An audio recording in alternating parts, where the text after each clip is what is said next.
troisième et dernier chapitre donc de la partie probabilité, et pour le coup, dernier chapitre de l'année, donc sur ce qu'on appelle des variables aléatoires discrètes. On verra l'an prochain, au S3, les variables aléatoires continues, mais là, pour cette année, ce qui est au programme, c'est uniquement ce qu'on appelle les variables aléatoires discrètes. Voyons voir ce que c'est. Donc déjà, dans tout chapitre, pour fixer le cadre, on va désigner par oméga p un espace probabilisé quelconque. C'est juste pour que ce que j'écris après ait un sens. Vous n'avez pas trop à vous préoccuper de ça. Alors, définition et loi. On appelle variable aléatoire le résultat d'une expérience aléatoire donnée sous forme d'un nombre. Ça veut dire que vous faites une expérience aléatoire. Si le résultat peut être un nombre, alors le résultat, vous pouvez dire vous pouvez définir la variable aléatoire qui détermine le résultat de cette expérience. En général, les variables aléatoires, on les désigne par des lettres majuscules, grand X, grand Y, grand T, bref, des lettres majuscules pour les variables aléatoires en général.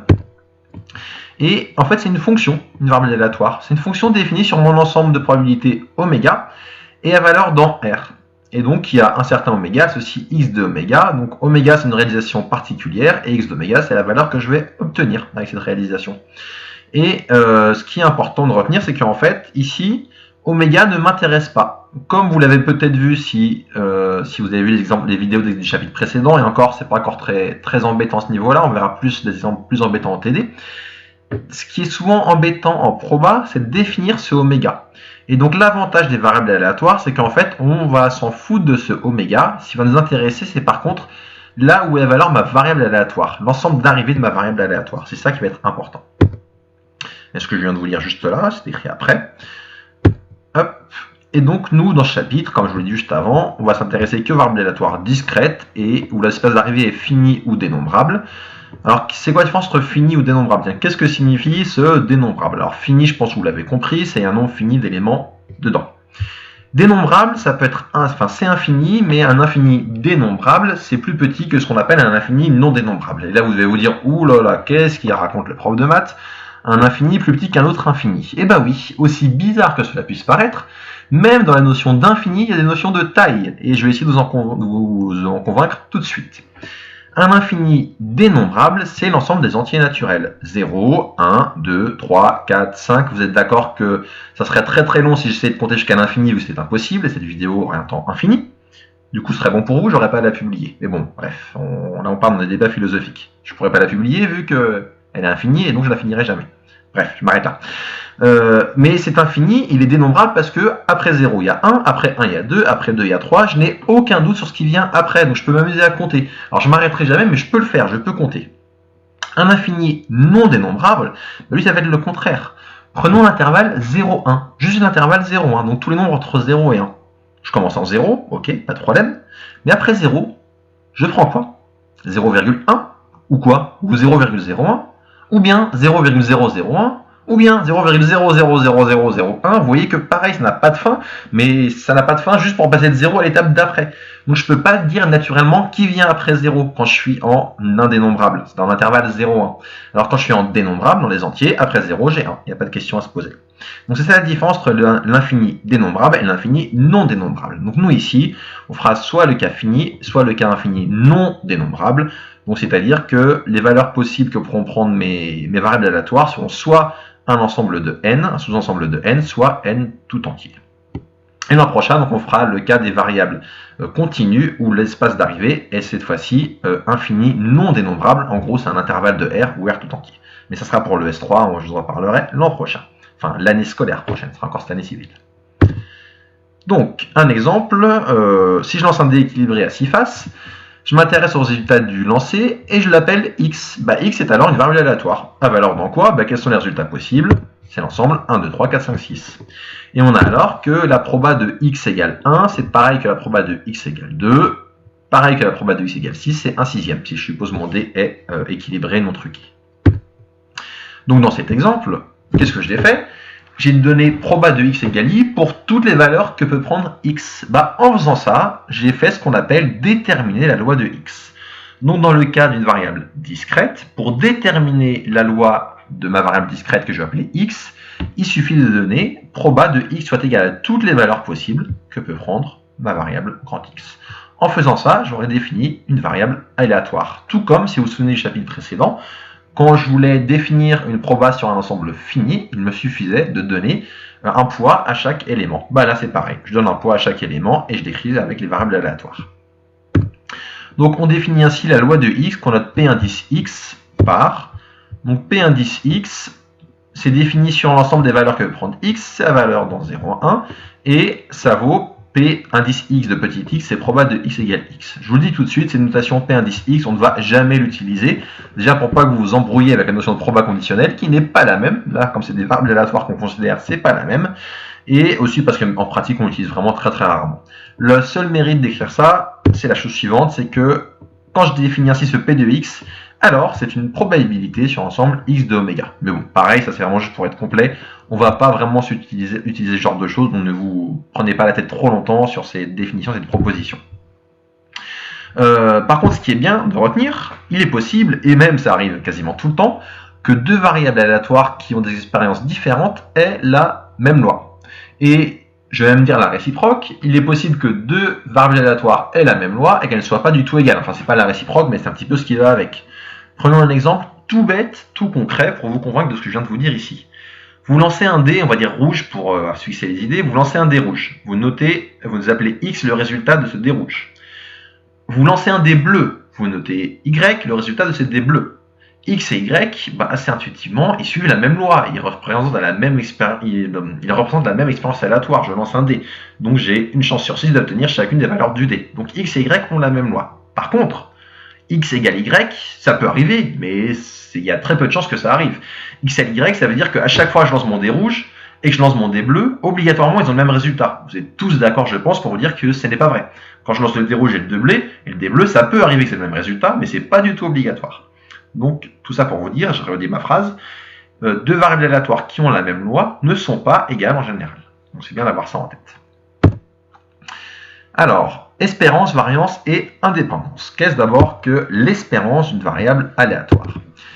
L'espérance d'une variable aléatoire, vous pouvez voir ça, voir ça comme ça, moyenne. Qu'est-ce que je veux dire par là? Déjà, regardons la définition. C'est une définition horrible, mais qui au final n'est pas si compliquée que ça. Je prends x, une variable aléatoire discrète. L'espérance de x est la quantité déterministe non aléatoire. Ça veut dire, donc quand je dis déterministe, c'est que cette valeur elle est fixe, elle n'est pas aléatoire, elle n'est pas soumise au résultat de mon expérience. Donc l'espérance de x, elle est fixe. Une fois que je l'ai calculée, elle ne va pas bouger en fonction de mes différentes expériences tant que je fais tout le temps la même expérience. Et donc, elle vaut somme sur l'ensemble des valeurs possibles pour ma variable aléatoire grand X, de x fois proba que grand X soit égal à cette valeur petit x ici. Faisons une analogie avec quelque chose que vous connaissez tous. Vous voulez calculer les moyennes, vos moyennes à un DS. Pardon, pas à un DS, mais vos moyennes à un module où vous faites même votre moyenne de l'année. Comment vous allez faire? Vous allez faire la somme de vos notes, ici x ça va être votre note, fois le coefficient correspondant à votre note. Faut voir ça comme ça. Donc je prends ma note x et je mets le coefficient qui correspond à ma note. C'est quoi ce coefficient? Ce sera traduit en termes de proba de x égale x. D'accord? C'est ça, grosso modo, l'idée qu'il y a derrière cette notion d'espérance. Si c'est ta valeur dans n, le cas le plus courant, c'est une notation horrible et un peu plus lisible, on va dire. Elle s'écrit espérance de x est la somme pour k allant de 0 à plus l'infini des k fois p de x égale k. Donc pour bien noter que c'est discret, souvent les valeurs entières on les note plutôt k ou i ou j que petit x. Là je restais très général, mais en général, on va plutôt, je restais très général dans ma définition ici. En pratique, on va souvent mettre des k, des i, des j. Si x prend un nombre fini de valeurs, c'est encore plus facile à noter, du coup la notation qui est là, la définition qui est là. Alors l'espérance c'est la somme sur toutes les valeurs possibles, donc i allant de 1 à n, donc là j'ai supposé que j'avais n valeurs différentes, de xi fois proba de x égale petit xi. Donc en général par contre quand il y a comme ça plusieurs valeurs, on les note xi quand je ne veux pas leur donner un nom spécifique. Donc quand je ne vais pas donner un exemple spécifique, c'est ça que je veux dire par là. Donc ces deux points bleus ne sont rien d'autre que la traduction de cette définition qui peut paraître horrible, dans les deux cas qu'on va utiliser le plus souvent en pratique. Donc en gros, c'est ces deux définitions-là qu'on va utiliser le plus souvent en pratique. L'espérance est ce qu'on appelle linéaire. Cette notion de linéaire, je vous l'expliquerai l'an prochain, au semestre 4, donc la notion d'application linéaire et même d'espace vectoriel. Bon, on verra ça l'an prochain. Ce que ça vous dit, d'abord je vous le lis, après je vous l'explique. Donc si je prends x et y, deux variables aléatoires, a et b, deux constantes, l'espérance de ax plus by, c'est a fois l'espérance de x plus b fois l'espérance de y. En gros, ce qu'il faut retenir, on va retenir en 2 points. Oubliez dans un premier temps A et B. Prenez A égale 1, B égale 1. C'est l'espérance de x plus y, c'est espérance de x plus espérance de y. L'espérance d'une somme, c'est la somme des espérances. Premier point. Deuxième point, oubliez b et y, prenez b égale 0 si vous voulez. Si vous prenez b égale 0, vous obtenez espérance de a fois x, c'est a fois espérance de x. Donc ça veut dire que quand j'ai une constante multiplicative dans une espérance, je peux la retirer de mon espérance. Et si x est inférieur ou égal à y, j'ai mis entre parenthèses presque sûrement, parce que si je veux écrire quelque chose de rigoureux, il faut que je note ça, sachant que vous ne savez pas ce que ça veut dire presque sûrement. C'est une définition probabiliste. C'est pour ça que je l'ai mis entre parenthèses pour que ce soit rigoureux, mais oubliez. On ne va pas aller assez profond en proba pour que je vous dise ce que ça veut dire. Mais donc si x est plus petit que y, alors espérance de x est inférieure ou égale à espérance de y. Quelque chose qui est assez naturel a priori. La variance. Qu'est-ce que la variance? Alors, l'idée est la suivante. L'espérance seule, il faut vous dire, ça ne sert pas à grand chose. Et je vais essayer de vous en convaincre tout de suite avec un exemple que je vous avais déjà présenté quand on avait fait des stats. Et je vous avais parlé de moyenne. L'exemple est le suivant. On va prendre une pièce et on va jouer à pile ou face. Et on va faire 2 expériences, enfin pas 2 expériences, mais 2 suppositions différentes. Premier cas. Si on tombe sur pile, je vous donne 1 euro. Si on tombe sur face, vous me donnez 1 euro. Et je vais appeler x la variable aléatoire qui correspond à ça. Donc en gros, elle vaut 1 avec une probabilité de 1,5, où j'ai une chance sur 2 d'avoir pile, et elle vaut moins 1 avec une probabilité de 1,5, où j'ai une chance sur 2 d'avoir face. Je peux aussi me dire que j'ai envie d'être plus joueur, on rejoue à pile ou face. S'il y a pile, je vous donne 1 million d'euros. S'il y a face, c'est vous qui me donnez 1 million d'euros. Là encore une fois, je vais appeler y la variable aléatoire qui va correspondre à ça. Elle va valoir 1 million avec une proba de 1,5 s'il y a pile. Elle va valoir moins 1 million avec une proba de moins 1,5 s'il y a face.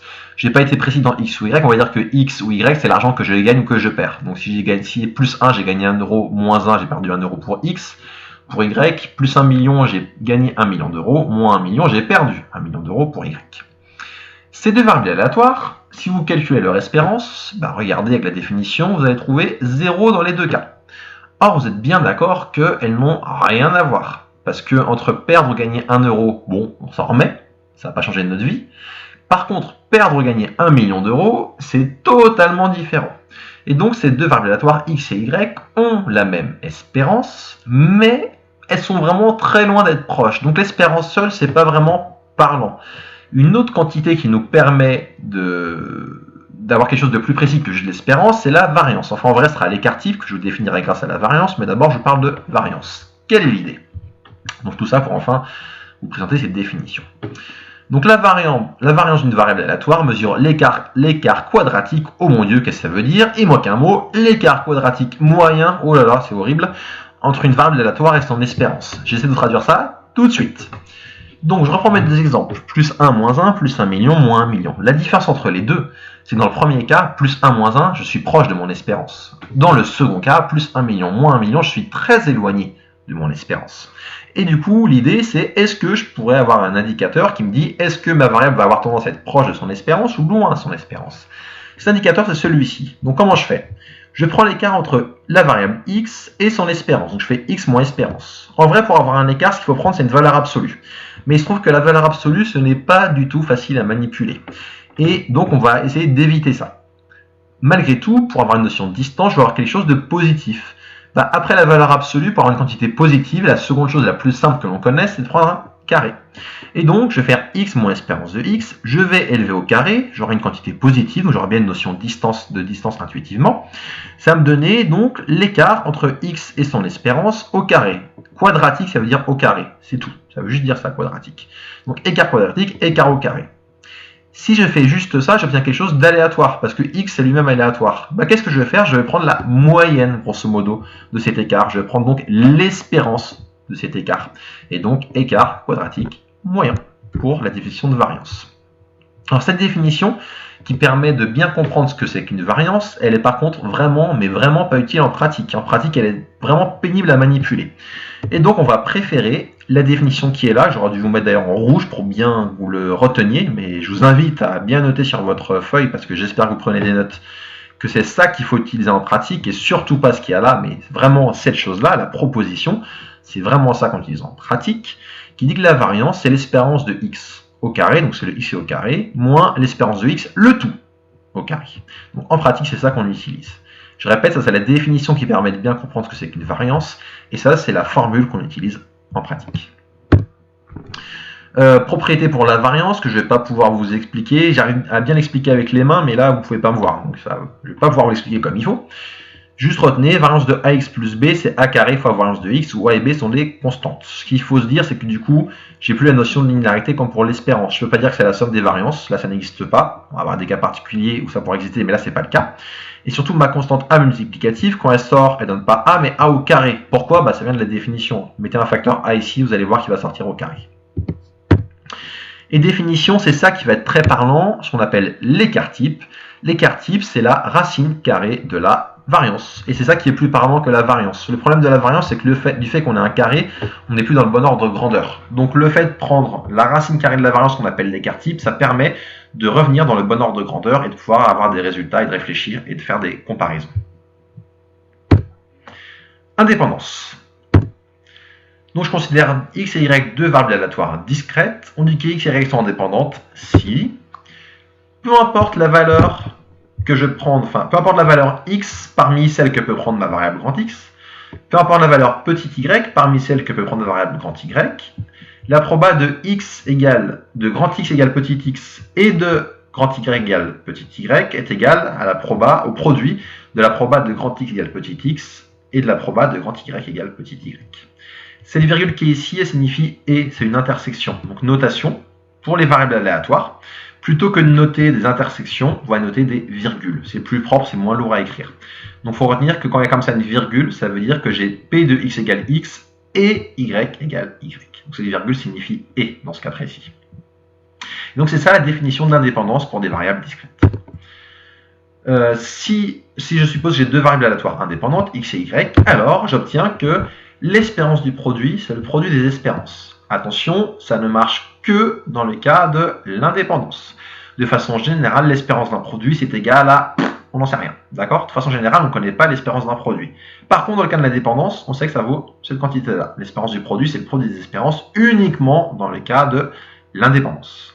La réciproque est fausse. Si cette égalité est vraie, ça ne veut pas dire que les variables sont indépendantes. Ça ne suffit pas, c'est pas assez fort. Et dans ce cas précis de l'indépendance, je peux calculer la variance d'une somme, variance de x plus y, qui est pareil que variance de x moins y pour le coup, parce que du fait qu'il y ait un carré plus moins, ça ne va rien changer à cette formule qui est ici. C'est égal à variance de x plus variance de y. Je précise bien, tout ce que je viens de dire là, ce n'est valable que dans le cas des variables aléatoires indépendantes. J'insiste bien là-dessus. Tout ce que je viens de dire là, sur cette propriété, toute cette propriété-là, ça ne fonctionne que dans le cas de variables indépendantes. Si je le répète autant, vous en doutez, c'est que c'est important. Il faut bien l'avoir en tête.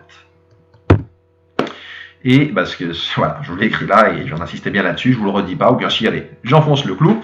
Attention au fait que les égalités précédentes sont fausses si les variables aléatoires x et y ne sont pas indépendantes. Très important d'avoir ça en tête.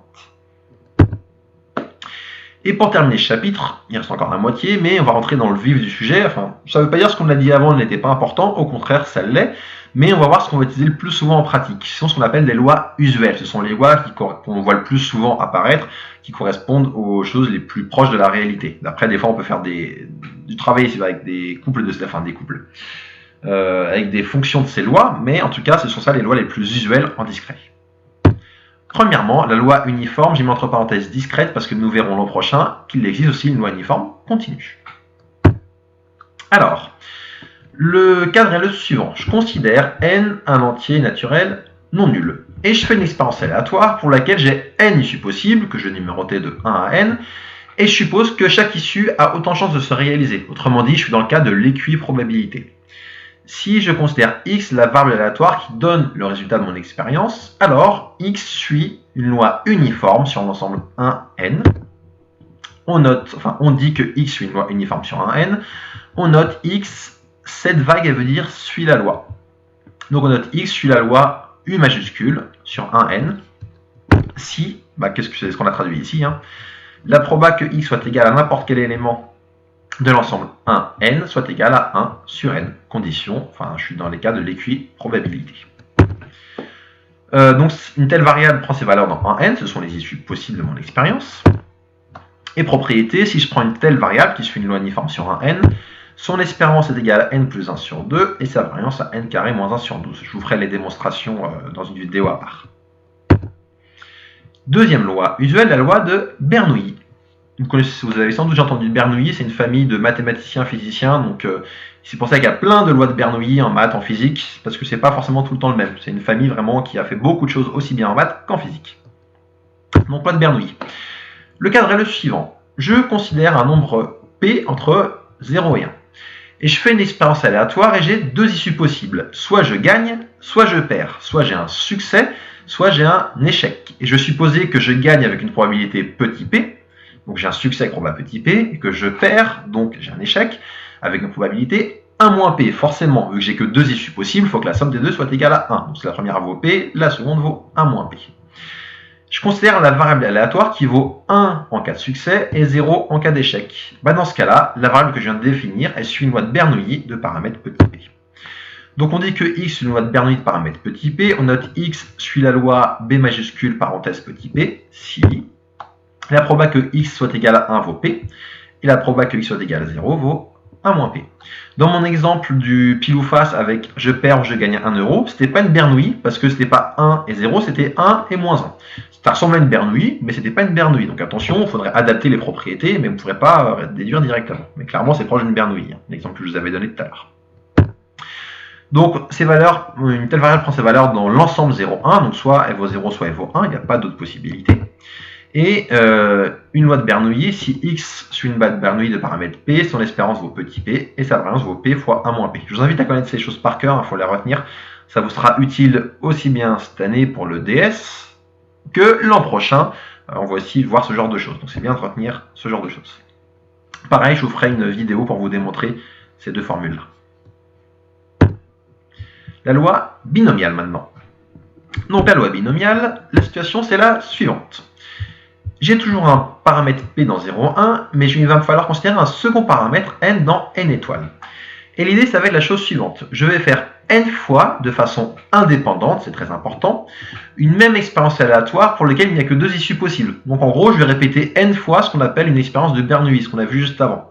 L'expérience de Bernoulli, c'est donc je fais une expérience, j'ai deux issues, soit succès avec une proba P, soit échec avec une proba 1 moins P. Et là, je vais donc répéter N fois une telle expérience et de façon indépendante. C'est très important, le de façon indépendante. Si je considère X, la variable aléatoire qui compte le nombre de succès. Donc X, ça va être le nombre de succès. Alors, X suit une loi binomiale. Oh, je vois qu'il y a un 2 en trop là, il faut enlever ce 2. X suit une loi binomiale de paramètres N et P. Comment ça se traduit? On dit que x suit une loi binomiale de paramètres n et p, et on note x suit la loi bnp si proba de x égale k égale cnk, qu'on peut s'écrire k parmi n, p puissance k, 1 moins p puissance n moins k, pour tout k dans 0n. Oh mon dieu, qu'est-ce que c'est que cette formule? Que viennent faire ici les cnk? Pas de panique, en fait c'est totalement logique si on regarde bien. Alors là j'aurais aimé être en présentiel pour vous l'expliquer, mais on va faire avec les moyens du bord. Regardons. Dire que x est égal à k. Reprenons la définition de x. X, c'est quoi? C'est la variable qui compte le nombre de succès. Donc, x égale k, si je le traduis en une phrase en français et non pas en mathématiques, x égale k se traduit en français par il y a eu exactement k succès. Regardons, il y a eu k succès, la proba d'un succès c'est petit p, et donc s'il y a eu k succès, là, ça fait p puissance k. Premier élément de la formule. J'ai joué n fois au total. Si parmi mes n tentatives j'ai eu k succès, c'est forcément que le reste c'était des échecs, le reste des tentatives. Et donc, comme il y a n tentatives au total, j'ai eu k succès, j'ai donc eu n moins k échecs. Et donc j'obtiens ici 1 moins p qui est la proba d'avoir un échec, puissance n moins k. Et maintenant, que vient faire ce cnk ou ce k parmi n ici? En fait, l'idée c'est la suivante. Si j'écris tout sans le cnk, ce qui va se passer, c'est que là, j'ai juste pris en compte une possibilité. Par exemple, j'ai commencé par avoir k succès, puis j'ai eu n-k échec. Ou bien, j'ai commencé par avoir n-k échec, puis j'ai eu k succès. Mais en tout cas, du coup, ça ne prend pas tout en compte. Comment prendre tout en compte? Pour prendre tout en compte, il faut que je place mes succès parmi mes tentatives. Je répète ma phrase en étant plus précis. Il faut que je place mes K succès parmi mes N tentatives, d'où le K parmi N. Et donc cette formule est valable pour tout cas dans 0n parce que j'ai joué n fois à mon jeu. En général, je vais parler de jouer parce que la façon la plus facile d'écrire ça, c'est de parler de jeu. Je joue à un jeu, soit je gagne, soit je perds. Succès, échec. Donc, j'ai joué n fois à mon jeu. Et comme j'ai joué n fois à mon jeu, le nombre de succès, c'est soit 0 si j'ai vraiment pas une chance, soit n si j'ai eu énormément de chance, soit tout ce qu'il y a au milieu. Donc c'est pour ça que ce sont les valeurs possibles pour ici cette probabilité, pour cette variable aléatoire. On peut observer que, comme je vous l'ai dit un petit peu au début, comment j'obtiens cette variable binomiale?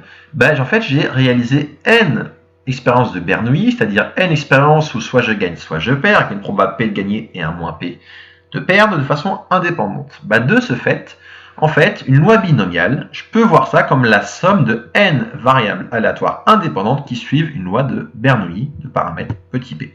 Donc je peux construire une loi binomiale à l'aide des lois de Bernoulli. Essayons de comprendre pourquoi. Une loi de Bernoulli, ça vaut 1 quand je gagne, 0 quand je perds. Donc quand je fais la somme de mes lois de Bernoulli, j'obtiens quoi? J'obtiens la somme des 1, c'est-à-dire la somme du nombre de succès. Et donc, je viens de le dire, j'obtiens le nombre de succès. Et donc la somme des Bernoulli, c'est le nombre de succès. Or, c'est quoi le nombre de succès? Par définition, c'est une loi binomiale. Et donc c'est pour ça que la somme de n Bernoulli indépendante, c'est pour traduire le fait que j'ai fait mes expériences de façon indépendante. Donc c'est pour ça qu'une telle somme de n Bernoulli indépendante suit une loi binomiale. Et c'est toujours bien d'avoir ça en tête, c'est des fois pratique pour se visualiser les choses et pour retrouver certaines formules. Notamment, je vous ferai aussi la démonstration, le calcul sur une vidéo, mais vous verrez que ça prend 2 secondes. En voyant une binomiale comme une somme de Bernoulli, en fait, l'espérance de Bernoulli indépendante, il manque un mot très important. Pour l'espérance, il n'y a pas besoin de ce mot, mais pour la variance, il faut qu'elle soit indépendante. Et vous verrez qu'on trouve l'espérance et la variance en 3 secondes, parce que c'est une somme de Bernoulli indépendante. Par exemple, je vous le ferai en vidéo comme d'habitude, donc j'avance. Exemple, je vous le ferai en vidéo comme d'habitude, donc j'avance encore.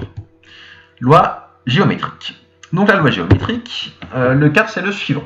J'ai toujours mon paramètre P dans 0, 1, et ce coup-ci, je vais supposer que j'ai beaucoup de temps devant moi, c'est pas réalisable, et que je vais réaliser de façon une expérience une infinité de fois. Donc effectivement, c'est dur à imaginer, mais c'est pas tout à fait ça.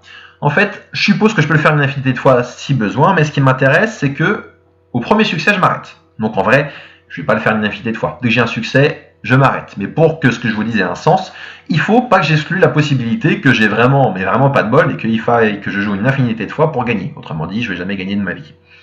On peut dire un peu ça de l'euro million presque. L'euro million, on n'est pas loin du fait de jouer une infinité de fois sans gagner. C'est un peu ça. Bon, bref. Donc je m'égare et je me reprends. Je vous disais.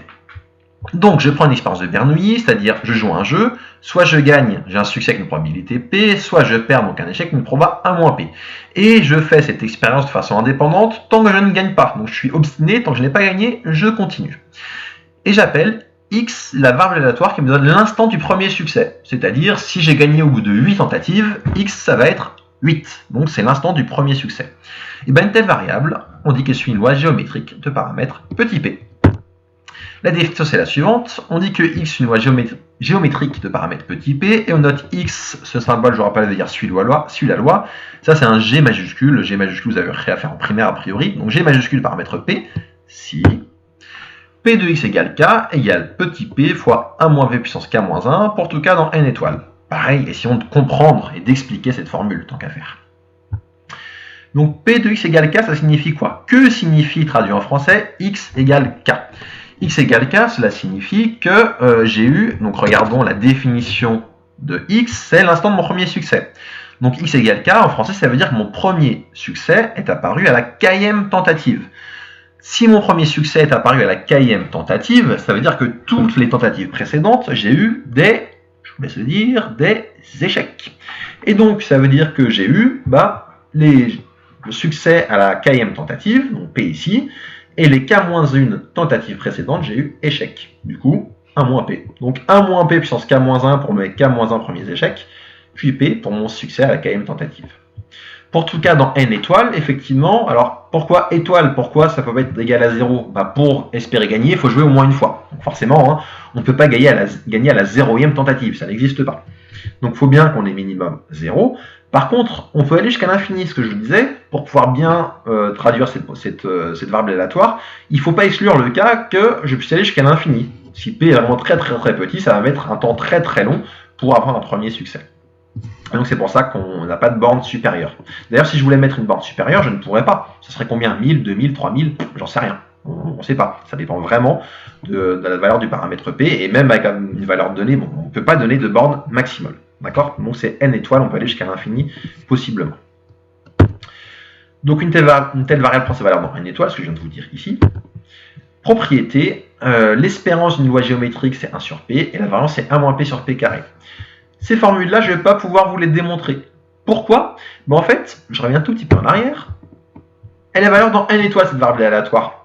Pour calculer l'espérance et la variance, si vous regardez les définitions, il faut calculer une somme infinie. Une somme infinie, alors oui, moi je sais faire, mais vous, pas encore.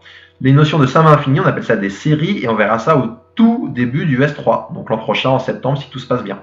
Donc ça veut dire que là, actuellement, je n'ai pas les outils pour vous faire ces calculs. Je pourrais vous les faire au S3, si ça vous intéresse, si vous en souvenez, vous me demandez, et je vous le faites. Sinon, je ne le ferai pas par manque de temps, parce que le S3 est très long. Mais si ça vous intéresse, retenez, vous venez voir à la fin d'un amphi, à la fin du CV, je vous fais la démonstration sans aucun problème. Mais là, tout de suite, je ne peux pas, parce que vous ne savez pas ce que c'est qu'une somme infinie. Exemple qui, comme d'habitude, je vous le ferai en vidéo. Donc j'avance. Dernière loi usuelle, la loi de Poisson. La loi de Poisson, dans ce coup-ci, je considère un paramètre lambda strictement positif. Et là, je veux évaluer le nombre aléatoire d'événements de même probabilité réalisés pendant une durée donnée, en sachant que le nombre moyen d'occurrence de cet événement pendant cette durée est de lambda. Oula, qu'est-ce que ça veut dire? Disons ça tout de suite. Vous vous intéressez à, donc par exemple, l'exemple le plus typique. Je ne vais pas être original, mais c'est vraiment le plus typique. Vous êtes à un standard téléphonique et vous posez la question: combien d'appels je vais avoir en 2 heures, sachant que en moyenne j'ai 8 appels par heure. Donc ça veut dire que sur 2 heures, en moyenne j'ai 16 appels. Mais c'est une moyenne. Donc la question c'est, sachant qu'en moyenne j'ai 16 appels, quelle est la probabilité que j'en ai 0, ou 1, ou 2, ou 3, ou 4, ou 5, ou ça peut jusqu'à 16, 17, et vous allez voir qu'on peut aller jusqu'à l'infini. Donc je répète cette phrase, ça veut dire, qu'est-ce qu'elle signifie? Je sais qu'en moyenne, un certain événement va arriver tant de fois. Je sais que sur une certaine période, j'ai oublié un mot important, donc je reprends. Je sais qu'en moyenne, un certain événement va arriver tant de fois sur une période donnée. Du coup, je connais cette période, et la question c'est, en sachant ce qui se passe en moyenne sur cette période, je veux des choses plus précises. Et ça donne la loi de Poisson qui est ici. Donc x, une loi de Poisson de paramètre lambda. Si, alors où lambda, c'est pas forcément une proba, hein, c'est pas entre 0 et 1, c'est juste strictement positif. Donc x, une loi de Poisson de paramètre lambda, si proba de x égale k égale exponentielle moins lambda, lambda puissance k sur factoriel k, pour tout cas dans n. D'où vient cette formule? Eh ben, je ne peux pas vous l'expliquer. Pourquoi je ne peux pas vous l'expliquer? Eh ben, vous allez voir après dans quelques minutes. Donc dans un premier temps, je ne peux pas vous l'expliquer, c'est comme ça. Désolé, hein, c'est un peu embêtant. Donc ça, c'est la formule pour la loi de Poisson qu'il faut malgré tout connaître. Pour tout cas dans n, effectivement, les valeurs possibles pour ma variable x, c'est n tout entier. Parce que je sais qu'en moyenne, dans mon exemple, je ne sais plus ce que j'avais dit, j'avais dû dire 12, j'en sais rien, qu'en moyenne, j'ai 12 appels en 2 heures. Mais c'est une moyenne. Il est possible que j'ai pas de borne supérieure pour le nombre d'appels, ça peut exploser. Prenons un exemple tout bête. Hein. Je suis le standard téléphonique d'EDF. Il y a une coupure d'électricité dans toute la France. On peut être à peu près sûr que le standard téléphonique d'EDF, il va exploser. Que même si en général en moyenne, il a, j'en sais rien moi, 8 appels par minute, que là c'est pas 8 appels qu'il va avoir, mais il y a combien de foyers en France? On va dire 20 millions. Il va sans doute recevoir pas loin de 20 millions d'appels d'un coup. Et donc, ce genre de phénomène se modélise par une loi de Poisson. Et c'est pour ça que K peut être possiblement infini, parce qu'il peut avoir une situation exceptionnelle qui traduit le fait que mon événement est une occurrence beaucoup plus grande que ce qui doit arriver normalement. Propriété, l'espérance d'une loi de Poisson c'est lambda, et la variance c'est la même pour le coup.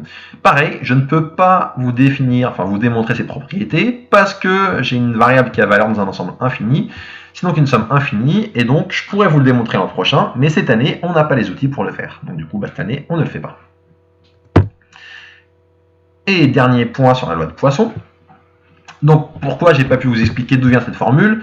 Mais en fait, ce que j'ai fait les choses un peu à l'envers, mais j'aurais pas pu vous le faire dans tous les cas, parce qu'on n'a pas les outils nécessaires pour le faire. Mais je vais pouvoir vous faire sentir comment on a construit la loi de Poisson, ce qui est déjà mieux que rien. Je considère une loi binomiale, enfin une variable aléatoire x issue d'une loi binomiale de paramètres petit n et petit p. Avec n que je vais supposer grand, donc je vais supposer que je vais jouer à un jeu beaucoup de fois, je vais avoir un temps long, et p que je vais considérer petit proche de 0. Alors, on peut approcher la loi de x par une loi de Poisson de paramètres lambda égale n fois p. Dans la pratique, on considère que l'approximation est bonne lorsque n est plus grand que 30 et que p est plus petit que 0,1 et que n fois p est plus petit que 15. Ça en fait des conditions. Donc quand ces trois conditions sont vérifiées, on va pouvoir approcher une binomiale par une Poisson. Quel est l'intérêt de faire ce genre de choses? L'intérêt, c'est que si vous revenez à la définition de la binomiale, vous devez calculer des coefficients binomiaux. Portent bien leur nom, c'est la loi qui porte bien son nom. Et donc, vous devez calculer des CNK ou des n parmi k, enfin des k parmi n, utilisez la notation que vous préférez. Or, k parmi n, quand n est grand, avec le triangle de Pascal, ça va devenir tout de suite compliqué. Imaginez un triangle de Pascal avec n égale 20, c'est déjà pénible. Alors imaginez n égale 1000, compliqué. On peut se dire, oui, mais là, c'est vous qui êtes pénible à pas vouloir les calculatrices. Donc, on peut prendre la calculatrice pour calculer quand n est grand, et pas faire le triangle de Pascal. Ouais, bah même là, il peut y avoir des soucis. Si n est trop grand, même une calculatrice peut vous dire, non, non, trop compliqué pour moi, je ne vous ferai pas le calcul. Donc, dans certains cas, il peut être bien de se dire, oula, quand n est trop grand, je ne peux pas faire mes calculs avec la loi binomiale. Et ben dans ce cas-là, on va pouvoir approcher par une loi de Poisson, si ces trois conditions sont vérifiées. On verra l'an prochain qu'on peut aussi exprimer, approcher par ce qu'on appelle une loi normale, mais ça on le verra l'an prochain au S3. Il y en a des choses qu'on va voir l'an prochain, hein, rien que dans ce chapitre, je vous en ai dit, hein, entre les espaces vectoriels, les applications linéaires, j'ai dit quoi d'autre, j'ai dit les séries, je viens de vous dire là, qu'est-ce qu'on vient de dire ici, j'ai un trou de mémoire, oui, la loi normale, pardon. Ça en fait des choses qu'on va voir l'an prochain, donc j'espère que vous êtes tous impatients de valider votre première année et de passer en deuxième année pour le coup, pour qu'on puisse voir ça. Et donc, je me suis perdu dans mon fil, comme d'habitude. Comment on obtient la loi de Poisson? En fait, c'est comme ça qu'on a construit la loi de Poisson, enfin. Je suis pas historien des maths, ça j'en suis pas sûr, mais je pense que c'est comme ça. On est parti d'une loi binomiale, on a fait tendre n vers l'infini avec certaines conditions.